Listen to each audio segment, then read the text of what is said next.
시간 새벽 기도회를 시작하며 주께와 엎드려 경배드립니다. 같이 고백하죠. 주께와 엎드려 경배드립니다. 주 계신 곳엔 기쁨 가득 무엇과도 누구와도 바꿀 수 없네. 예배드림이 기쁨 됩니다. 주께와 엎드려 경배드립니다. 주 계신 곳엔 기쁨 가득 무엇과도 누구와도 바꿀 수 없네. 예배드림이 기쁨 됩니다. 아멘.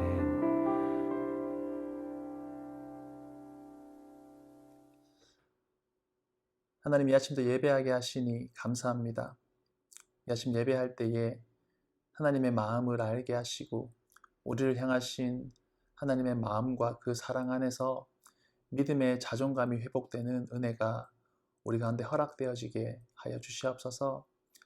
하루를 살아갈 수 있는, 하루를 믿음으로 이겨낼 수 있는 영의 양식이 우리 가운데 부어지기를 소망합니다.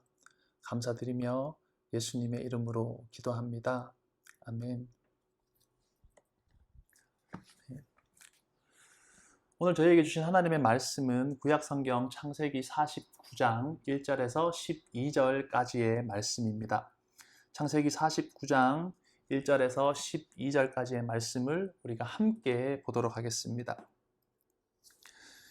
야곱이 그 아들들을 불러 이르되 너희는 모이라. 너희가 후일에 당할 일을 내가 너희에게 이르리라. 너희는 모여 들으라. 야곱의 아들들아, 너희 아버지 이스라엘에게 들을지어다. 르우벤아, 너는 내 장자요, 내 능력이요, 내 기력의 시작이라.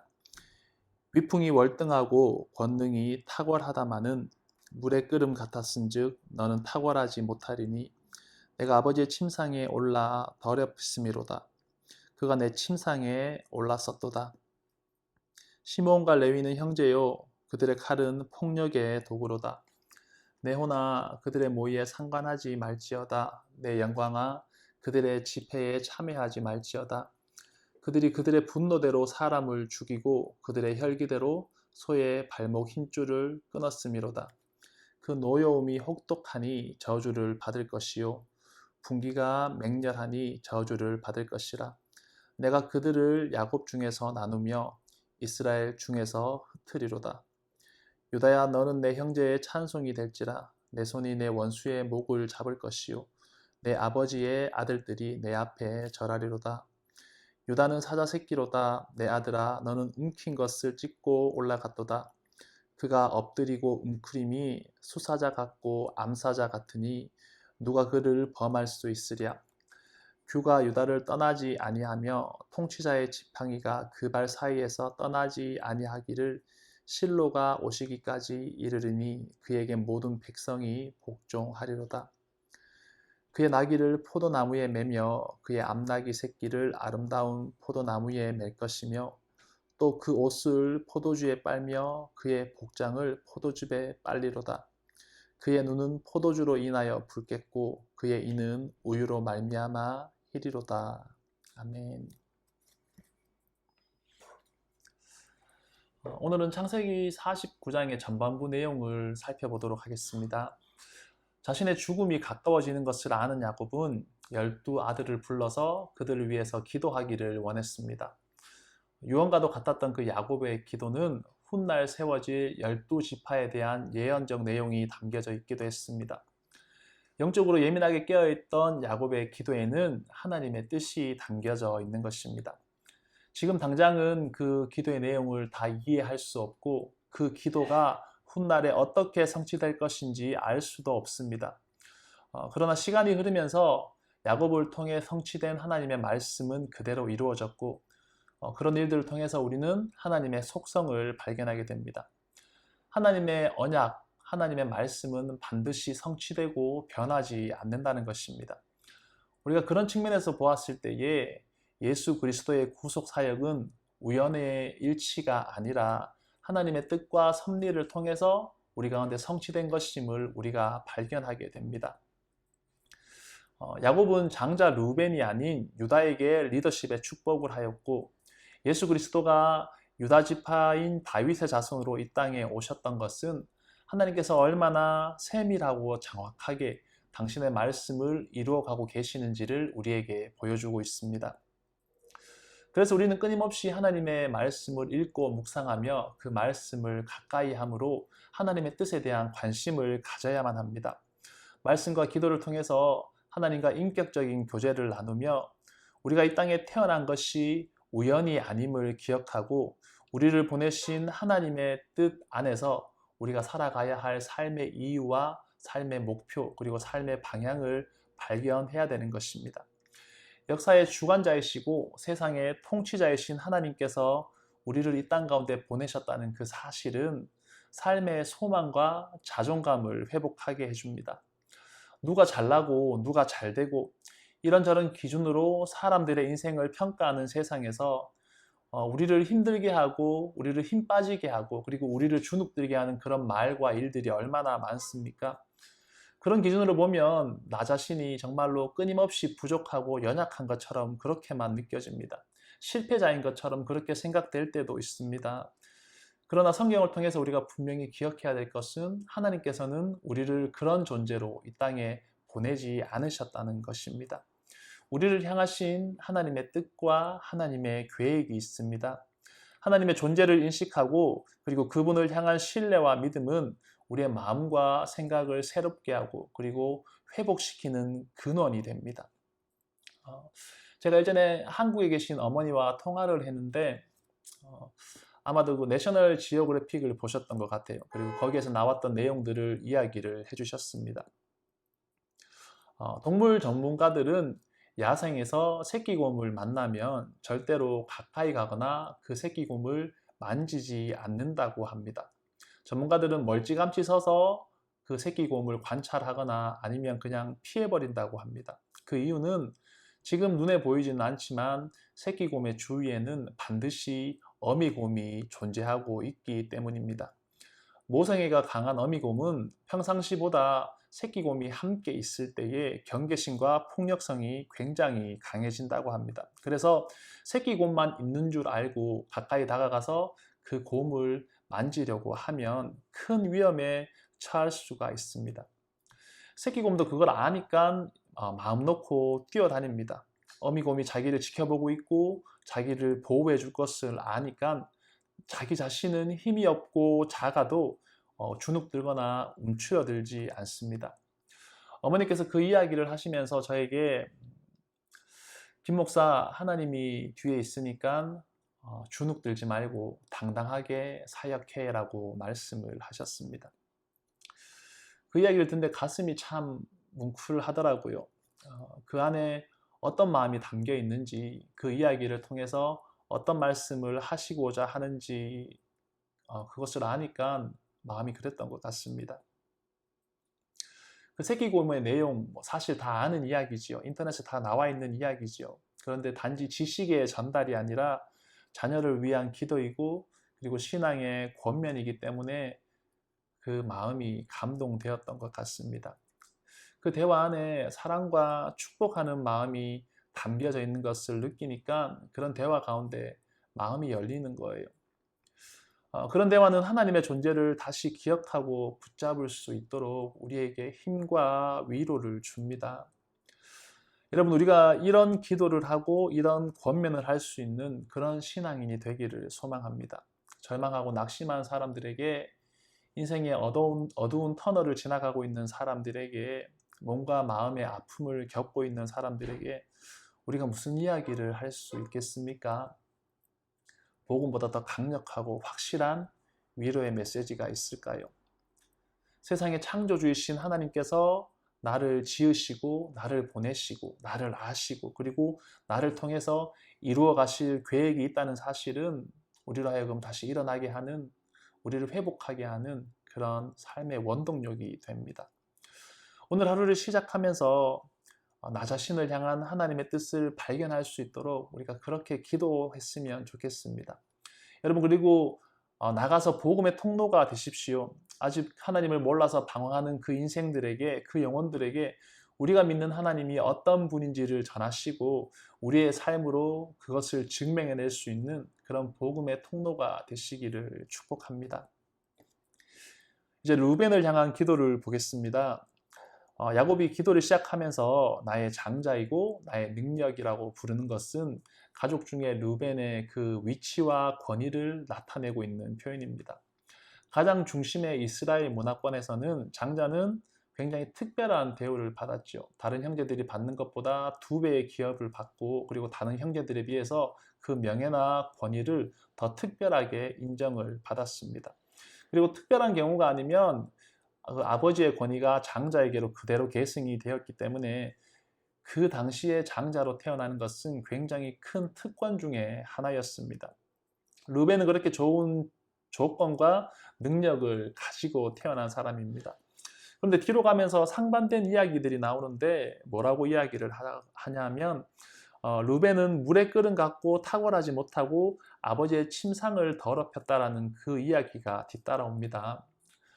그것은 그의 성품에 관한 표현인데 학자들은 이 표현에 대해서 루벤의 성격이 급하고 거칠고 충동적이었다라고 그렇게 이야기를 합니다. 그리고 그에 대한 이유로 루벤이 아버지의 침상을 더럽혔던 일, 즉 창세기 35장에 나오는 서모인 빌하와 통관하였던 그 내용을 제시를 하고 있습니다. 성격이 급하고 충동적이어서 앞뒤를 생각하지 않고 자신이 원하는 대로 행동하는 사람, 자신의 위치나 직책에 합당한 삶의 내용을 생각하지 않고 당장 눈앞의 쾌락을 위해서 움직이는 사람이라는 의미입니다. 그래서 결국 어떻게 되었습니까? 실질적인 장자의 권리는 요셉에게 넘어가고 지도자적 권위는 유다에게 넘겨주고 말았습니다. 자신에게 주어진 것들에 대한 소중함을 모르고 그 일에 대해서 책임을 다하지 못했기 때문에 굉장히 허무한 결말을 맞이하게 된 것입니다. 우리는 그런 루벤의 모습을 보면서 무엇이 더 소중하고 더 중요한 것인지를 생각을 해야만 됩니다. 하나님께서 우리를 당신의 백성으로 부르시고 그리고 그에 합당한 삶의 은혜를 허락해 주셨습니다. 성도는 그 부르심에 합당한 삶의 모습으로 그리고 주님 앞에 서는 그날을 바라보면서 이 땅에서 나그네 인생으로 살아가고 있습니다. 지금 우리의 인생은 영원하신 하나님의 그 시간 안에서 잠시 지나가는 여정일 뿐인 것입니다. 그 이후에 있을 천국에서의 삶은 지금과는 비교할 수가 없는 것이죠. 그래서 성도의 삶은 항상 하나님 나라에 초점을 맞추어야만 됩니다.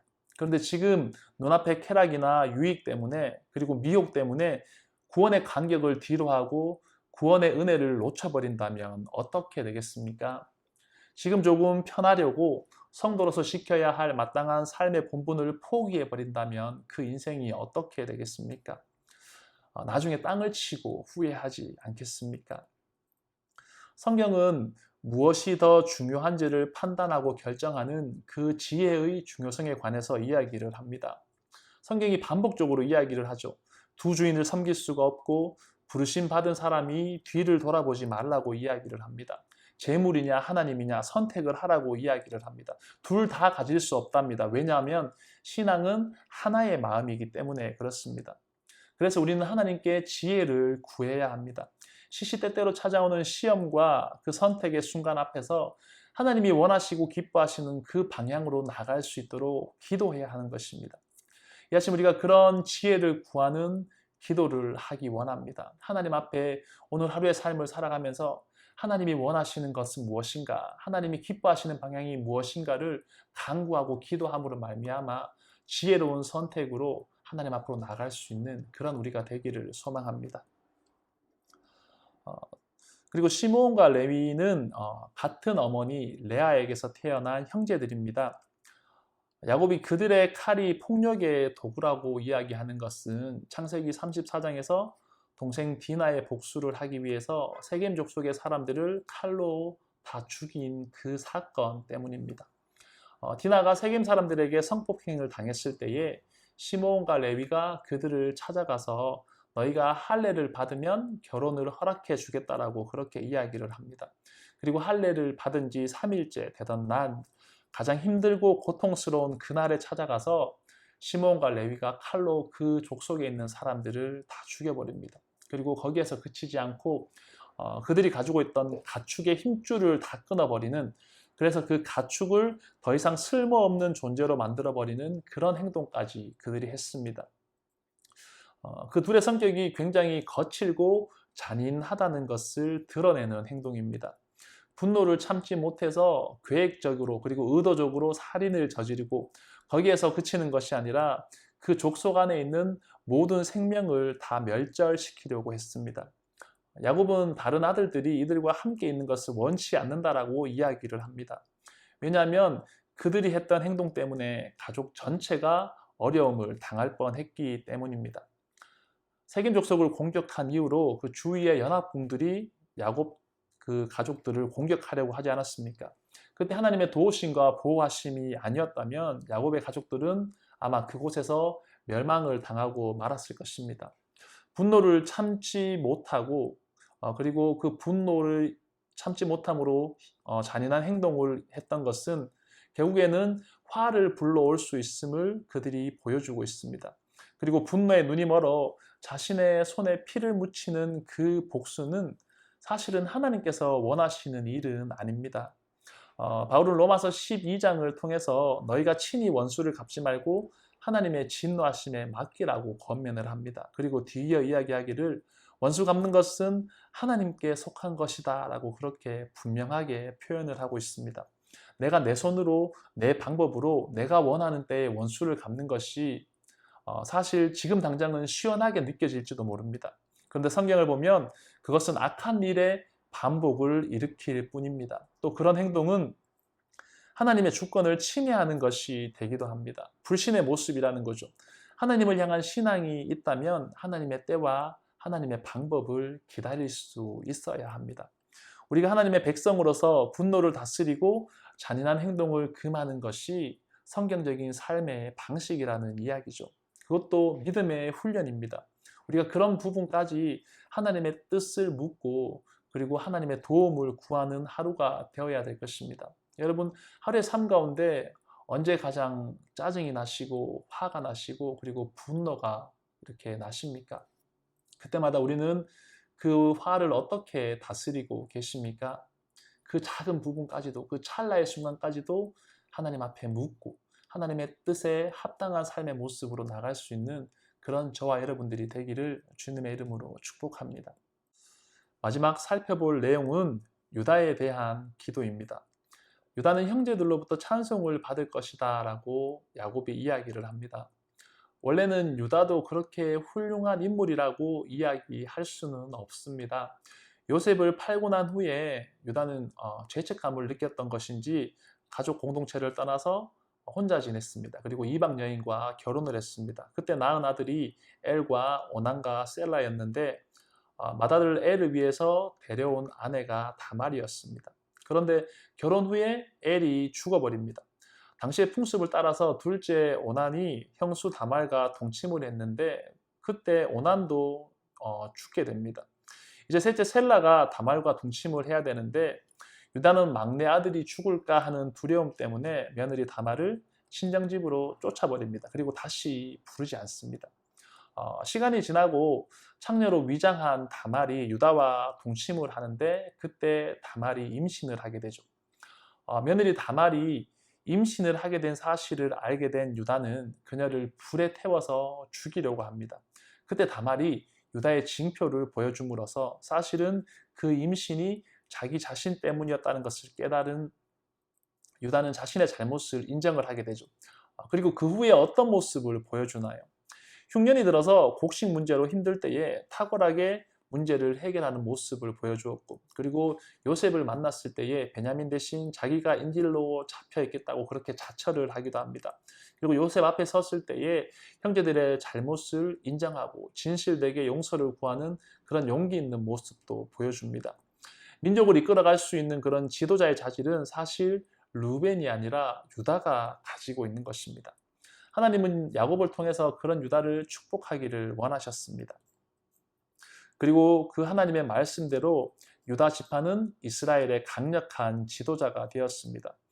유다 지파의 후손인 다윗과 솔로몬의 때에는 이스라엘이 원수의 목을 잡는, 다시 말하면 이스라엘에게 도전할 나라가 없을 정도로 강력한 국가를 만들어 갑니다. 그리고 유다 지파 다윗의 후손으로 이 땅에 오신 예수 그리스도는 인류의 구원과 우주적인 통치를 이루셨습니다. 하나님은 허물 많고 자격 없던 유다에게 큰 은혜를 베푸시고, 그리고 그 지파를 통해서 당신의 영광을 드러내셨습니다. 그런 유다의 모습을 보면서 우리는 우리 구원에 관한 생각을 해보게 됩니다. 죄와 죽음 앞에서 우리가 구원받을 무슨 자격이 있습니까? 아무런 자격도 없습니다. 그런데 그리스도 예수의 그 사랑이 우리 가운데 찾아왔습니다. 우리가 그 은혜 앞에서 죄를 회개하고 예수님의 십자가 죽음과 부활을 믿고 고백한다면 하나님의 자녀가 되는 권세를 우리 가운데 허락해 주십니다. 하나님이 유다를 선택하신 것은 그 하나님의 절대적인 주권과 선택이기 때문에 우리가 다 알 수 없는 부분들이 있습니다. 자격이 있고 없음을 우리 눈에 보이는 것으로 다 판단할 수 없다라는 이야기죠. 그러나 성경을 통해서 알 수 있는 것 하나는, 하나님은 지금 유다에게 과거의 실수와 잘못을 따지거나 책망하지를 않습니다. 왜 그렇습니까? 회개하고 돌이킨 후에 그의 삶은 더 이상 과거의 모습으로 돌아가지 않았기 때문입니다. 그것이 천국 백성의 모습 아니겠습니까? 하나님께서 우리에게 무엇을 바라십니까? 과거의 잘잘못을 다 따지고 계산해서 누가 옳고 그른 것을 이야기하기 원하십니까? 그게 아니라고 생각을 합니다. 하나님은 지금 이 자리에서 마음과 생각을 돌이켜 하나님께로 돌아서기를 원하십니다. 그리고 나서 그 삶으로 믿음의 열매를 맺고 하나님께 영광을 돌리기를 원하십니다. 책망하실 부분이 있으면 책망하시고 야단치실 부분이 있으면 야단치시기도 할 겁니다. 그러나 그렇다고 해서 하나님이 우리를 포기하거나 버리는 분이 아님을 우리는 분명히 기억을 해야 하는 거죠.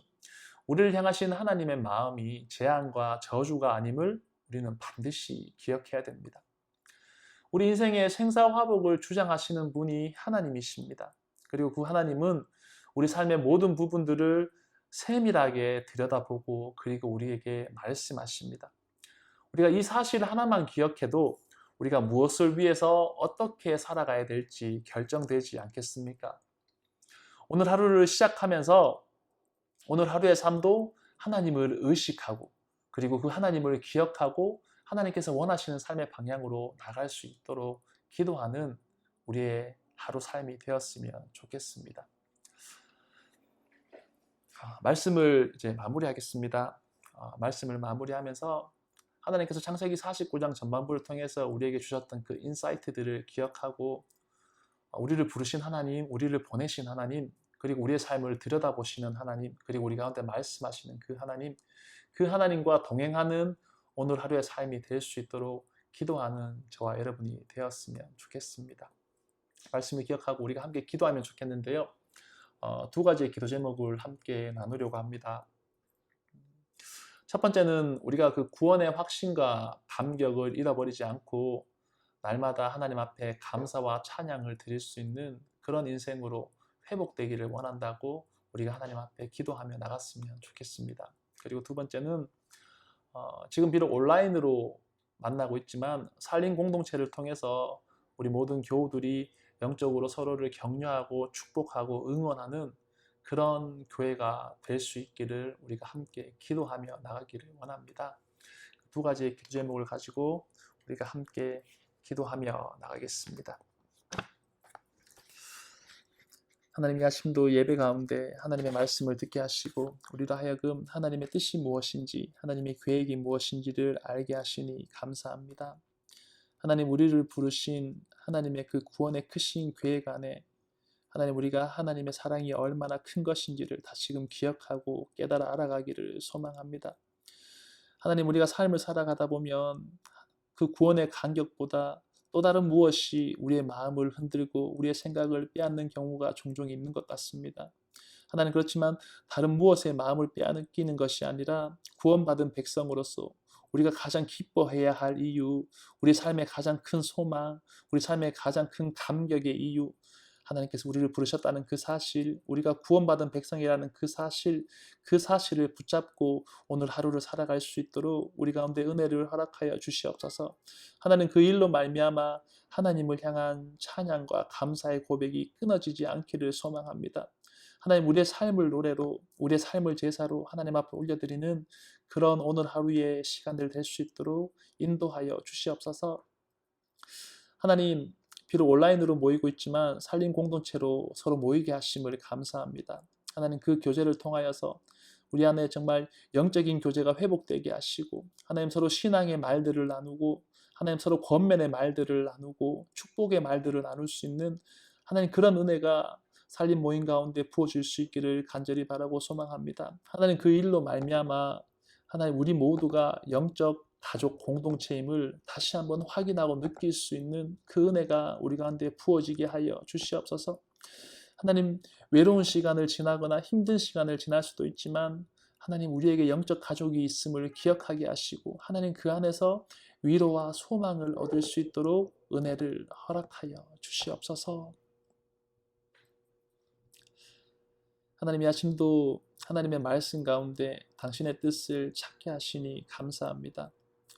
이 하루를 살아갈 때에 하나님 원하시고 하나님 기뻐하시는 그 삶의 방향으로 나가고 선택할 수 있도록 성령 하나님 세밀하게 말씀하여 주시고 성령 하나님 우리 가운데 우리 그 삶의 발걸음 가운데 친밀함으로 간섭하여 주시옵소서. 감사드리며 예수님의 이름으로 기도합니다. 아멘. 하늘에 계신 우리 아버지여 이름이 거룩히 여김을 받으시오며 나라가 임하시며 뜻이 하늘에서 이루어진 것 같이 땅에서도 이루어지이다. 오늘 우리에게 일용할 양식을 주시옵고 우리가 우리에게 죄진 자를 사하여 준 것 같이 우리 죄를 사하여 주시옵고 우리를 시험에 들게 하지 마시옵고 다만 악에서 구하시옵소서. 나라와 권세와 영광이 아버지께 영원히 있사옵나이다.